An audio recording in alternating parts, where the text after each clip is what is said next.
What's up, Monero fam? Welcome back. We have another weekly Monero Roundup, and we are super excited for you to be joining us on this Halloween week, or I guess the week before Halloween, whatever. Chill, what are you dressed up as today? As feather wallet. And it's not an empty feather wallet. No, There's three Monero in this feather wallet. Nice. Yeah. You got the earring, the necklace. All the feathers. All the feathers. Awesome. What are you dressed up for? So I am dressed up as Session Man. A homeless man by day. I root through the trash, and then when someone needs to send an encrypted private message, I just kind of pop up and rip my jacket off and offer my services. So most of the time people give me like $5 or $6. Sometimes they just run away, but if you need encrypted messaging, just yell out for Session Man and he'll come flying over and save you. I love that. Alright, I'll take this jacket off. It's roasting in here. It's hot. But yeah, so those are our Halloween costumes. If you've got some cool ones, let us know down in the comments below. It's probably going to be hard to beat Chill's feather wallet, but you probably have a chance at knocking me off the slot here because this is some high quality work here. But okay, anyway, back on topic here. We got quite a bit to cover this week. I'm just going to start out and jump into it. You were showing me this post on Reddit about the mProve protocol.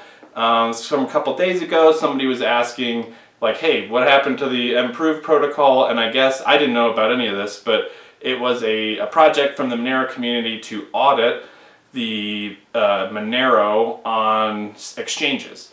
And to do that, they would need the UTXOs from the exchanges, and then I think the plan was to like publish that information so people could see, okay, here's how much UTXOs each of these exchanges have. However, right now it's kind of currently in limbo because if you have like a big pool of UTXOs that are known and published in a transparent way, which is what this protocol would do, unfortunately, somebody who's like trying to de-anonymize a Monero transaction can take that entire chunk of UTXOs, compare it to the decoys and the ring signatures, and potentially eliminate quite a few of those. So if this project was successful, it would actually negatively impact the anonymity or the some of the privacy preserving features for Monero. So it's kind of in limbo right now. It's not really being pushed forward, which makes sense to me. I think the reason we're bringing it up is it's a good idea. It sounds like this specific implementation probably isn't going to work, but trying to solve the idea of like how much XMR is actually on these exchanges. Because we had the things like we were talking last week about Binance and the liquidity crises and things like that. So like it's good to have some transparency around that, but definitely I don't think we want to do that at the expense of like people's privacy and then being able to get rid of some of the decoy signatures in there. So and then I shared this post not too long ago. That churning and is important. So when you, especially if you use centralized exchanges, I'd rather you not. But if you do, like say Kraken, then make sure that you send the entire fund back to yourself to a different address, and do not use that address that you sent the funds from the centralized exchange to your wallet ever again. So that's like disposable. Right. Yep, that's good practice. Yeah. Okay, so the next item we have is a truly Halloween horror story. Oh my god. When I read this one, I was just like, what? Okay, anyway, just you explain it. Who came up with this? I have no idea, but this is a nightmare. So, a reminder that on 605.01 IRS, basically it's the reconciliation bill, it will make users felons in the U.S. In the U.S. If, for example, if you receive, and this does not apply to just broker provisions, because this was this is the recipient, whoever's receiving a digital asset. Exactly. So if I'm receiving digital assets from Matt, I am now obligated to get his personal information his record his social security number. So much about identity theft because he has to trust me that I'm not going to sell it. Well, I mean, I trust you, but like a lot of people that I receive funds from, I don't want them having my social security number. Like, what? Anyway, just explain it. Someone like, hey, I want your social, so here's. But yeah. No, I mean, okay, here, just explain it, and then we'll give our reaction because we're like not even able to get through this. It's so stupid. So you have to record the person's personal info, the social security number, and the nature of the transaction, and a load of other shit. And then the recipient, which is well, in this case, it would be me. Yeah.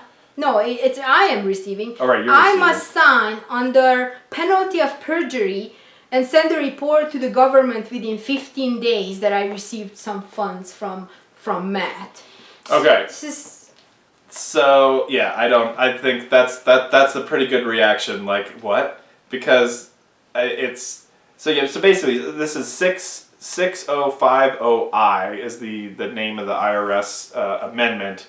And yeah, anyone who receives, including an NFT, anyone who receives digital assets has to record it basically is making you do KYC on everybody who sends you something. And like, I guess I understand why some boomer politician would want this or think this is a good idea. But like, as someone who's in the space, right, and I love Monero, I'm not only in Monero, however, like I have an Ethereum wallet, I've used Uniswap. And because I've used Uniswap, everybody can see that the address that I used Uniswap on, is into DeFi or whatever. Mm-hmm. And so somebody who's got some new shitcoin project sees that I've used Uniswap, my address gets added to like a big list of address, and then they just send me their new crappy token as like an airdrop to try and get some kind of, bootstrapping going. So and now you're a felon. Right, and so now I get this random token in my wallet or some random NFT in my wallet, and it's like some project, out of a country whose language I don't speak, all the way on a different continent. Now I'm responsible for like recording all of their information and submitting it to the government, or I'm going to get in trouble. So like I don't really see how this works in practice, and there's so many ways to exploit it. Like if I pissed at Chill, I just start sending you like 10-cent transactions, over and over and over again. You got to just like fill out all of this paperwork, and like, you're filling out paperwork for a year or something, so you don't get in trouble with the government. Like there's just, I don't get it. I think the person who came up with this brilliant idea is probably still using a fax machine and has one of those like Yeah, no, they color coordinated folders. Yeah, the rotary phone, a fax machine. All their files are paper files. They were born in World War II. They fought in World War II. I don't know. Yeah, it's insane. It's crazy, and it hasn't passed yet, right? Because this is from September, middle of September is like this article that we're referring to here. But so it hasn't. It's not official yet, but if you feel like calling your senator or calling your politician and letting them know, like, hey, this amendment 6050I to the tax code is really going to cripple the cryptocurrency and emerging, blockchain and cryptocurrency space. Don't be like China. Like, let innovation happen so the U.S. can still, benefit from this stuff. It would be a good idea. So we'll be contacting our representatives and letting them know to get rid of this thing, because that's the true Halloween. That's probably the scariest. I know, right? That's the true Halloween item there. So moving on, we have a very nice quote from Mr. Andreas Antonopoulos. If you're not familiar with who that is, he's probably done more for Bitcoin adoption than like most people. He's pretty high up there. He's been he's like right after Satoshi.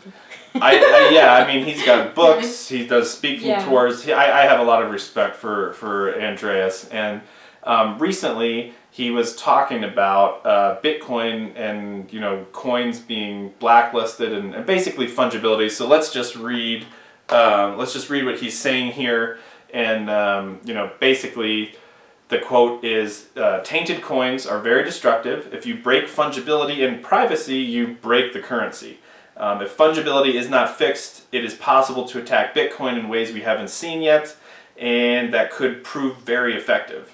You could see a rapid evolution of Bitcoin in a privacy direction, or even replacement by other privacy cryptocurrencies. I wonder what privacy cryptocurrency has like the biggest community and is actually truly decentralized and has very innovative technology. Who knows? We'll see. Wallet. That's we thought that was interesting. Obviously, it's not a direct promotion of Monero, but when you say possible replacement by other privacy cryptocurrencies, I mean, What comes to mind? It would be Monero. That just kind of means Monero. But I guess we are a little biased. So, but I mean, it's again. We talk about this issue fairly often. Fungibility on Bitcoin, it just literally is not there. On Monero, you have fungibility, and so it's kind of like it's a way better currency. It works better as money, as a transactional cryptocurrency. So, that's it's better technology. Nothing new, right? If you're watching this video, you're right. you already know. You already know all this stuff. We're preaching to the choir here. So, on to some sweet news. So actually, some sweet news, some cake. Yeah, cake news. So Cake Wallet submitted a proposal for developing a Zcash mobile wallet. Ooh, how was that received? Well, let's just say the tomatoes and the eggs are flying around. Not surprised. Yeah, so naturally, some of Monero fam wants Zcash in Cake Wallet, and some people don't, and that's okay. What do you? I mean, how do you feel about it? Like, so I feel like I never want to end up in a surveillance cul-de-sac. So I would prefer to have other privacy coins actually in the wallet, because you don't, if there's a big bug, a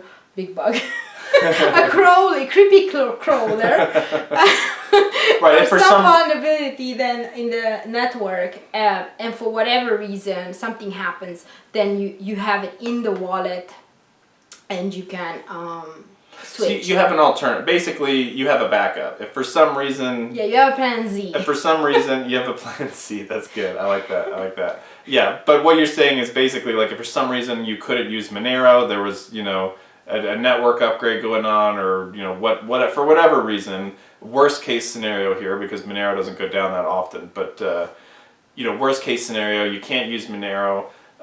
Your options are like Bitcoin or Litecoin, or possibly Zcash. I mean, I like Monero. I love the technology. I think it's truly decentralized and more open source. So I kind of prefer it a little bit over Zcash, although Zcash does some great stuff. But I think everybody can probably agree that a shielded Zcash transaction is going to give you a bit more privacy than just like a Bitcoin transaction for like the same amount of effort. So like, we don't want, another privacy coin in our Cake wallet, our beloved Cake wallet.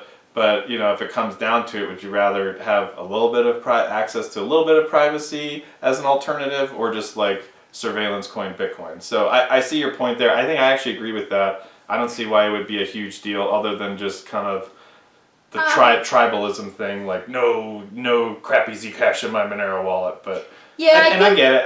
At the end of the day, I think Justin and Vic came up with a beautiful solution of creating an actual Monero only wallet, and so there's going to be a Cake wallet that's Monero only, and then there's going to be a Cake wallet that has all the things. And I think that would be a good solution actually, because if some people feel strongly, then you also have and Monerujo and Monerujo and just the regular client, the My Monero client too. Yeah, so at the end of the day, everybody's preference is valid, and they should have what they want. So all right, so sounds like have options. Sounds like Cake's going to give us options, so it really doesn't matter what our opinions are. Everybody gets to have their cake and eat it too. Exactly. And I really liked the part of the proposal where it says, shielded transactions and transparent transactions with a significant warning. I was like, whoa, that's like having an Amber Alert that you're going surveillance mode.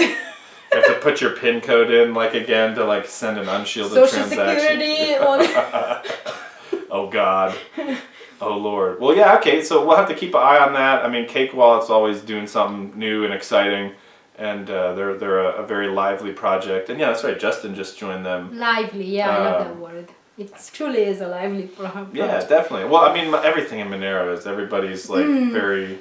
very active and committed, I think, to pushing forward this technology and giving as many people access to it as possible. Obviously, that's why we're here. We love that kind of stuff. And kind of in line with that, Chill, you wanted to shout out... Yeah, I wanted to give a shout out to Attorney Bose. He's basically speaking on privacy matters, and I'm gonna link his tweet below. He also shared the Extreme Privacy book, which is one of my favorite books. Oh, I yeah. was like, as soon as I saw it, I'm like, oh, he's one of us. One of us. One of us. Yeah, so, and he is actually actively promoting Monero, and it's so great to see this finally. We're seeing, you know, lawyers as well, like, fighting for privacy openly. Well, he would know because, I mean, in a law case or a case that goes to court, I mean, all of that information that's publicly available can be used as evidence. So he probably has a very good perspective on, like, what types of your information are collectible and are, like, used, you know, potentially used against you or used in a court case that you're involved in. And if he's saying, like, you know, we really need to be promoting privacy preservation and taking our privacy seriously.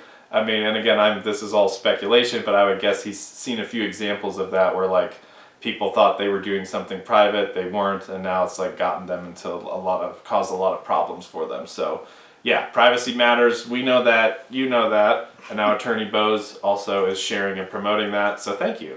Thank you. We're we glad. appreciate you. Yeah, we do appreciate you for sure. Last but not least, an update on the amazing pumpkin carving contest. Yeah, you still have until Sunday 3 days. Oh wait, no, today's Thursday. 4 days. Yeah. I can math. Don't worry. to share your beautiful pumpkin, Monero pumpkin, and enter the competition. So Yep. Yeah. And I will have the link in the description box below as well, and I can't wait to see your pumpkin. submit them. And are there prizes for the best pumpkin? Is Yeah. that what I heard? Yes. Okay, so yeah, if you want to win like some Monero, We'll what are the probably announce prizes? it on Monero. Okay, yeah. So if you want to win some Monero, carve a really good pumpkin and submit it to the contest, and you could get a little Monero. Monero. Not that anyone will know you have it, but you would be able to have some and hold some and put it in one of these awesome Monero wallets. Yeah, and we will probably announce it on the 1st or the 1st. Next week sometime, the winner will be announced. Okay, well, cool. Okay. All right, well, that's everything we wanted to cover for today. Session Man and Feather Wallet. Out of session. We're done. We're closing the session. Session Man is closing the session. Session Man is ending the session here. We're done. So, see y'all. Love ya. Be good.